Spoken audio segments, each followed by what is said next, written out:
Voilà, bonjour à tous et à toutes. Très content de partager avec vous le message de l'Évangile. J'aimerais donc ouvrir la Bible avec vous pour vous permettre de découvrir la puissance de Dieu à travers de l'Évangile. Pour ce faire, nous allons lire ensemble dans l'Évangile selon Luc au chapitre 13 et on fera la lecture du verset 22 jusqu'au verset 30. Voici ce que dit ce texte. Jésus traversait les villes et les villages, enseignant et faisant route vers Jérusalem. Quelqu'un lui dit « Seigneur, n'y a-t-il que peu de gens qui soient sauvés ?» Il leur répondit « Efforcez-vous d'entrer par la porte étroite, car je vous le dis, beaucoup chercheront à entrer et ne le pourront pas. Quand le maître de la maison se sera levé et aura fermé la porte, et que vous, étant dehors, vous commencerez à frapper à la porte en disant « Seigneur, Seigneur, ouvre-nous », il vous répondra « Je ne sais d'où vous êtes ». Alors vous mettrez à dire « Nous avons mangé et bu devant toi, et tu as enseigné dans nos rues ». Et il répondra « Je vous le dis, je ne sais d'où vous êtes. Retirez-vous de moi, vous tous ouvriers d'iniquité ». C'est là qu'il y aura des pleurs et des grincements de dents, comme vous verrez Abraham et Isaac et tous les prophètes dans le royaume de Dieu, et que vous serez jetés dehors.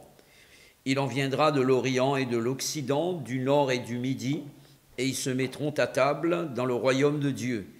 Et voici, il y en a des derniers qui seront les premiers, et des premiers qui seront les derniers. Amen.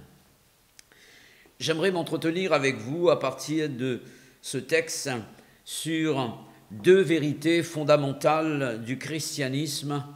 Premièrement, l'existence de l'éternité et deuxième vérité fondamentale, une minorité de personnes qui seront sauvées. C'est ce qui ressort de ce texte que nous avons pu lire ensemble. La Bible concernant l'éternité, qui est une réalité, nous présente deux éternités, le ciel et l'enfer. Dans le texte, le ciel nous est présenté par cette expression, le royaume de Dieu. Nous voyons cette expression au verset 28. On trouve souvent dans la Bible une autre expression synonyme, le royaume des cieux. Donc il est question du ciel comme étant une vérité fondamentale des Écritures. Là, se trouvent ceux qui sont morts dans la foi, à l'exemple d'Abraham, d'après les versets que nous avons pu lire ensemble, à l'exemple d'Isaac et aussi de Jacob, des hommes qui ont connu Dieu et qui sont morts dans la foi. Dans l'Évangile selon Jean, au chapitre 14, verset 2, Jésus va présenter le ciel comme étant des demeures qui nous attendent. Il dira ceci, il y a plusieurs demeures dans la maison de mon Père, si cela n'était pas, je vous l'aurais dit. Et il va ajouter cette information, je vais vous préparer une place, et lorsque je m'en serai allé, que je vous aurai préparé une place, je reviendrai et je vous prendrai avec moi, afin que là où je suis, vous y soyez aussi.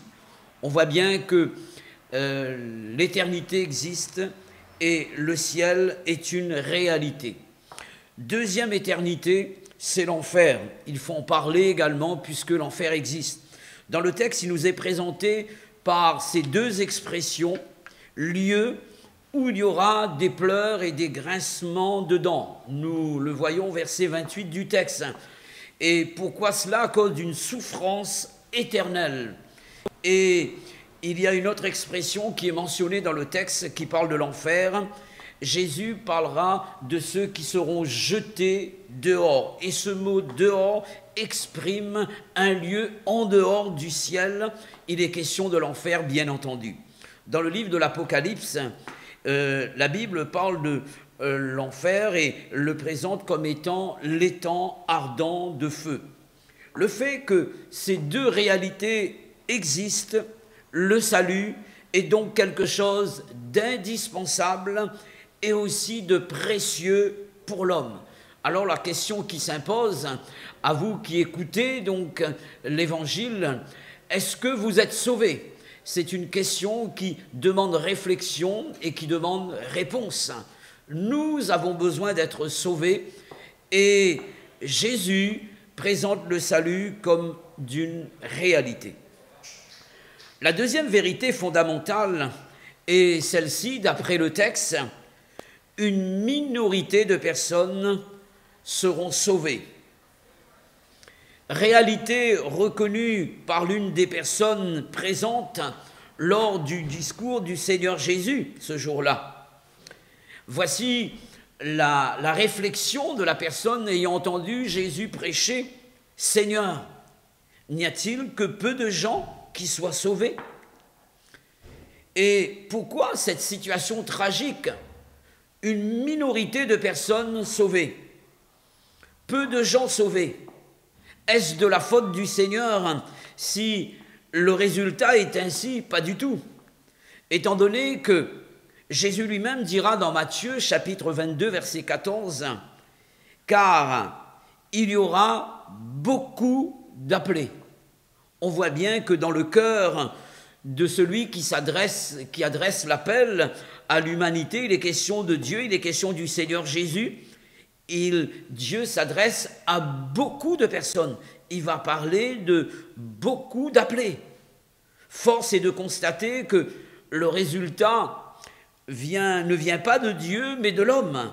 Il est question de la réponse à l'appel. Il est question du choix par rapport au salut proposé par Jésus.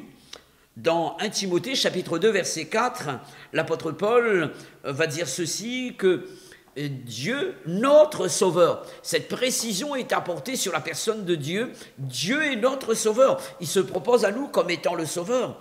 Il dit ceci: Dieu, notre Sauveur, veut, c'est sa volonté, que tous les hommes soient sauvés et parviennent à la connaissance de la vérité. Et maintenant, quelle est cette vérité? Pour ne pas dire qui est cette vérité? Jésus dira: je suis le chemin, la vérité et la vie. Nul ne vient au Père que par moi. Donc, nous possédons le salut, nous héritons du salut par l'acception de la personne de Jésus, le fait de croire en lui, de croire dans son évangile et de s'engager avec lui. Car celui qui croira et qui sera baptisé, dit l'Écriture, sera sauvé. Dans le texte, nous voyons que Jésus a tout fait pour que les hommes soient sauvés. Il a permis que tous entendent sa voix, ou bien que tous entendent sa parole. Dans le verset 22 du texte, la Bible dit qu'il traversait ville et village. Dans quel but? Dans le but de prêcher. Il est dit enseignant. Cela veut dire qu'il annonçait la parole.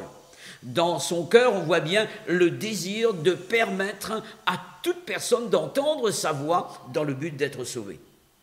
Ceux qui sont perdus, d'après le texte, vont le reconnaître également, vont reconnaître ce désir, cette volonté expresse du Seigneur Jésus de permettre aux gens d'accéder au salut. Et dans le verset 26, ces gens vont reconnaître, ces gens qui ont refusé le salut. Tu as enseigné dans nos rues, vont-ils dire, mais nous avons mangé et bu. La pensée qui est exprimée ici, c'est que nous nous sommes souciés de nos corps et non pas de notre âme. Même du temps de Noé et du temps de Lot, ça a été la même chose. Les gens se souciaient de leur corps, leur bien-être physique, mais malheureusement, ils ont mis de côté leur âme. Et il est important de comprendre que l'homme n'est pas fait que de chair et d'os. Nous sommes une âme et c'est notre individualité, notre personnalité qui a besoin de rencontrer le Christ pour être sauvé. Alors pourquoi ce résultat alarmant? Peu de personnes sauvées. Premièrement, parce qu'il y a un effort à faire de la part de l'homme pour accéder au salut. C'est ce que dit le texte. Ce terme ne confirme pas que le salut par les œuvres est enseigné par le Christ, un salut méritoire, pas du tout, mais il s'agit d'un prix à payer, il s'agit du coût. Donc, de quoi est-il question? Il est question des choses à abandonner, des choses à délaisser, par exemple nos péchés, notre vaine manière de vivre, et puis de nous positionner pour le Christ.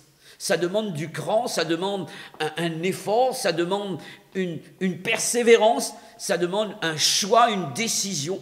Et puis la Bible de déclarer également que le diable, qui ne voudra pas que l'homme soit sauvé et parvienne à la connaissance de la vérité, il va s'y opposer. Donc il y a cette volonté de s'engager avec le Christ. Voilà pourquoi il y a peu d'élus. Et deuxième réponse, pourquoi ce résultat alarmant? Parce qu'il y a un temps réservé pour le salut. La grâce prendra fin, nous dit l'Évangile. Viendra un temps où la porte de la grâce, la porte du salut sera fermée. Et dans le texte, certains sont venus plus tard frapper à la porte pour dire « Sauve-nous », c'est ce qui est écrit ici. Mais malheureusement, plus tard était trop tard. Plus tard, c'est trop tard. C'est pourquoi la Bible insiste sur l'urgence du salut. Il est dit aujourd'hui, si tu entends sa voix, la voix de Dieu, par le biais de l'Évangile, et toi aussi tu entends cette voix par le biais de la prédication, il y a une décision à prendre, il y a un choix à faire, il est question d'aujourd'hui. Aujourd'hui, c'est le jour du salut. Alors, reçois Jésus, mon ami, sois sauvé et une vie nouvelle commencera pour toi. Dieu te donne un cœur nouveau, un esprit nouveau et tu es sauvé pour l'éternité. Que Dieu te bénisse, que Dieu t'accorde la grâce de pouvoir vivre cette expérience réelle et tangible qui s'appelle le salut. Jésus te le propose. J'aimerais avoir un temps de prière avec toi, avec ceux qui ont entendu la voix et qui désirent entrer dans le salut de Dieu. Nous allons prier, puisque la Bible dit que celui qui invoque le nom du Seigneur Jésus, alors il est sauvé. On prie ensemble le Seigneur. Seigneur, merci de ce que tu as permis que ton évangile soit annoncé et tu fais tout pour que cette parole parcourt la terre et parcourt les réseaux sociaux également pour atteindre les foyers, pour atteindre les vies, pour atteindre les maisons. Seigneur, merci de ce que tu veux encore sauver des âmes. Je prie pour qu'il y ait de ceux qui, après avoir entendu ce message, puissent se lever pour le royaume de Dieu, pour le salut, pour la vie éternelle, pour le ciel. Je prie pour que tu convainques quelqu'un de péché, de justice et de jugement, et qu'ainsi cette personne se tourne vers Jésus, qui est le sauveur de l'humanité. Agis maintenant et permets que par ta grâce, un grand nombre se tourne vers toi et soit sauvé au nom de Jésus, qu'il en soit ainsi. Merci Seigneur. Amen. Amen. Chers amis, que Dieu vous bénisse et que Dieu vous accorde toute sa grâce. Au revoir.